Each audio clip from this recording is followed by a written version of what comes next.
Model 2005, registration 2006, মাত্র 90,000 something kilo চলা চমৎকার একটি প্রিমিও গাড়ি। গাড়িটির সামনের গ্লাস এখনও পর্যন্ত অরিজিনালটা আছে, পিছনেরটাও কিন্তু অরিজিনাল অবস্থায় আছে। আমি আপনাদেরকে অবশ্যই দেখানোর চেষ্টা করব। এই যে দেখুন, গাড়িটি কিন্তু চমৎকার একটি সিলভার কালারের উপরে রয়েছে।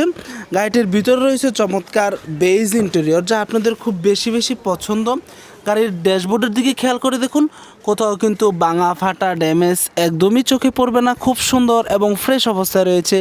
4টি সিডি আফটার মার্কেট লাগানো রয়েছে, সিট কভারগুলো খুব সুন্দর এবং ফ্রেশ অবস্থায় রয়েছে। পিছনে দেখতে পাচ্ছেন একটি আর্ম রেস্ট রয়েছে। সিলিংটির দিকে খেয়াল করে দেখেছেন কতটুকু সুন্দর এবং ফ্রেশ অবস্থায় রয়েছে, সেখানে খেয়াল করলেই কিন্তু বুঝতে পারবেন গাড়িটি কতটুকু সুন্দর এবং যত্নের সাথে গাড়িটি ব্যবহার করা হয়েছে। গাড়িটির পিছনের গ্লাসটি বলেছিলাম অরিজিনাল অবস্থায় রয়েছে। এই যে দেখুন, এখানে এখনও পর্যন্ত স্টিকারটি চমৎকারভাবে দেখা যাচ্ছে।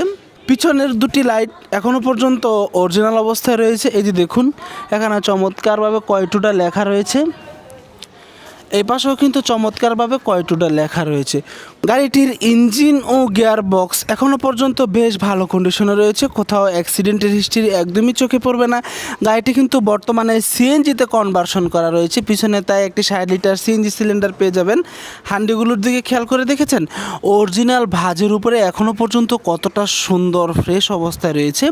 চেসিসটার দিকেও খেয়াল করে দেখুন, কোথাও কিন্তু অ্যাক্সিডেন্ট অথবা বড় কোনো ধাক্কার চিহ্ন একদমই চোখে পড়বে না। মাসেলটিও কিন্তু খুব সুন্দর এবং ফ্রেশ অবস্থায় রয়েছে। এই পাশটিতেও খেয়াল করে দেখুন কতটা সুন্দর এবং ফ্রেশ অবস্থায় রয়েছে। ওভারঅল গাড়িটি কিন্তু খুব সুন্দর এবং ভালো অবস্থায় রয়েছে। পিছনের সাইডটাতে খেয়াল করে দেখুন, এই যে দেখুন এখানে বিস্কিটগুলো কত সুন্দর এবং ফ্রেশ অবস্থায় রয়েছে। এই ভাঁজগুলো যদি বড় ধরনের অ্যাক্সিডেন্ট অথবা ধাক্কা খেত তাহলে কখনো এত সুন্দর একুরেট থাকতো না। এখন কিন্তু খুব সুন্দর ফ্রেশ অবস্থায় রয়েছে, কোথাও কিন্তু আঁকা বাঁকা ড্যামেজ একদমই চোখে পড়ছে না। এই পাশটিতেও খেয়াল করে দেখুন, কোথাও কিন্তু আঁকা বাঁকা ড্যামেজ একদমই চোখে পড়ছে না।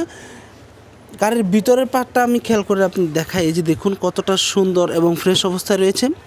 গাড়িটি যেহেতু বলছিলাম সিএনজিতে কনভার্সন করা, তাই পিছনে একটি 60 লিটার সিএনজি সিলিন্ডার পেয়ে যাচ্ছেন।